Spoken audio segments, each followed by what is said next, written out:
I've been fascinated with the natural world since childhood.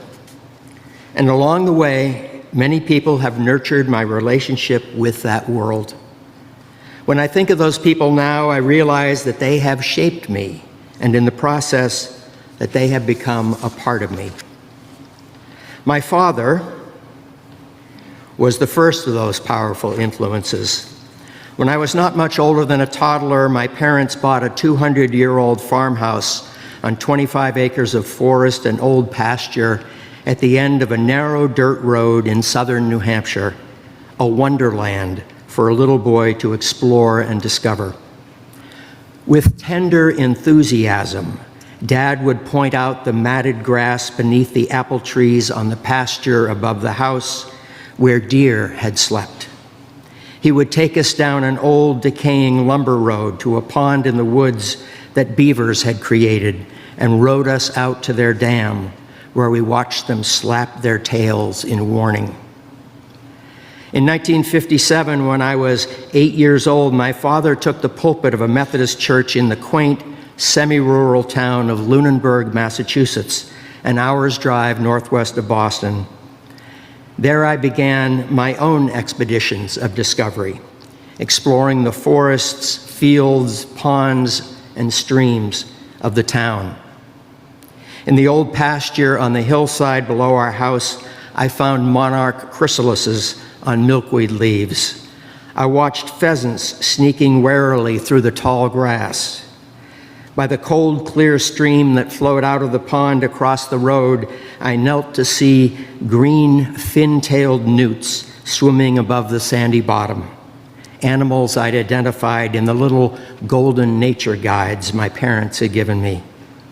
I found newborn water snakes no larger than a pencil crawling among the rocks at the edge of the pond. My parents encouraged my interest in nature, sending me to a summer camp on the coast of Maine where Roger Torrey Peterson, the naturalist, artist, and author, had served as nature counselor in the early 1930s while he was working on his first field guide to the birds. There, in 1960, a young nature counselor named Rennie Little, noting my interest and enthusiasm, began to teach me about the birds. I remember the time I learned my first bird song. I was walking through a field with him one morning when a flock of birds flew over, calling, "Potato chips, potato chips, potato chips," he said, imitating them. "Those are goldfinches." 55 years later, at the celebration of the camp's 100th anniversary, under the pines on a Sunday morning, I repeated that story. As I was speaking, goldfinches flew over, calling, "Potato chips, potato chips, potato chips," I repeated as I looked over at Rennie, sitting in a lawn chair not far from me. I was saddened to hear of his death just a few years later. He took us to Matinicus Rock, a small treeless island 25 miles off the Maine coast, to band seabirds, terns, petrels, and puffins, scooped up from their nests among the rocks, or in the case of the petrels, pulled from their burrows in the shallow soil. What a way to raise a young birder. In subsequent years, Rennie's successors furthered my learning.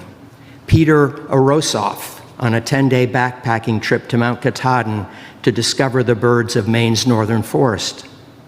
And in my early teens, Ben Oldmixon, who introduced me to ferns and mosses and the science of ecology.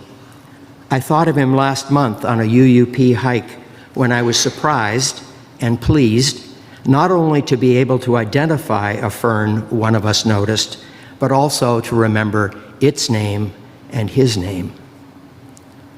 In high school, I birded on spring afternoons with a favorite biology teacher, Neil Curry, through the Connecticut countryside and farther afield on occasion to Pennsylvania and Ontario to witness fall hawk migrations, to the Berkshire Mountains of western Massachusetts in search of nesting peregrine falcons. More than a decade after I graduated, The year I taught 5th grade in Greenwich, Connecticut, I reconnected with him to watch fall hawk migrations along the Connecticut shoreline. One Saturday, when I couldn't join him because I had babysitting duty, I noticed hawks flying over our apartment, and I took baby Ty outside with me where we sat in the grass, and I watched broad-winged hawks all day, 3,000 plus. I sent Neil my report, and can you imagine how I felt several decades later when I received a letter from him with his copy of that report? He was simplifying his life, he said, cleaning out his files. He thought I'd like it. After Kate and I retired and moved from Atlanta to the lovely coastal town of Beaufort, South Carolina, we discovered Hunting Island State Park, a magnificent 7-mile-long barrier island covered with a primeval forest of palmettos and tall pines. Kate was a board member of the nonprofit Friends of Hunting Island when the park established a shorebird steward program with South Carolina Audubon. We joined the program, and my learning continued. New teachers became new mentors and friends, Matt Johnson and Nolan Schillerstrom of South Carolina Audubon.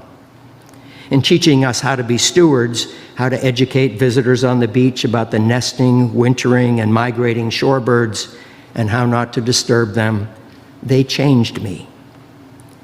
They shaped me and my relationship both to the natural world and to others. I will never forget Matt's story of attaching a tiny tracking device to a small warbler, a kind that nests in tree holes in the cypress swamps of the southeast, to see if it would return to the same swamp.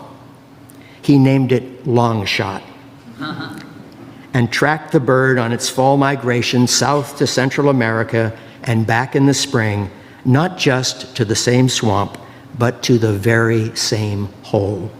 A long shot indeed. And I still carry on the neck strap of my binoculars a blue eagle band inscribed with the words Audubon, South Carolina Shorebird Steward that Nolan gave us at the end of the season. And I remember him and his enthusiasm every time I pick up those binoculars. Matt and Nolan are the reasons I'm now a shorebird steward at the Novato Baylands and a winter wildlife docent at Point Reyes, and that I'm able to find such joy in sharing the natural world with others. And my colleagues in these Bay Area programs, new friends, are shaping me, not just as a naturalist, but as a person, enriching my life and deepening my relationships to the natural world and to my fellow humans, as do the visitors at Point Reyes. Through their life stories, their awe and wonder, their gratitude, and their joy, joy reflected back to me, soul-nourishing, life-expanding joy. When I reflect on it now, I realize that all of these people, those whose names I still remember and those whose names I never knew, but whose presence and spirit I do remember, have become a part of me.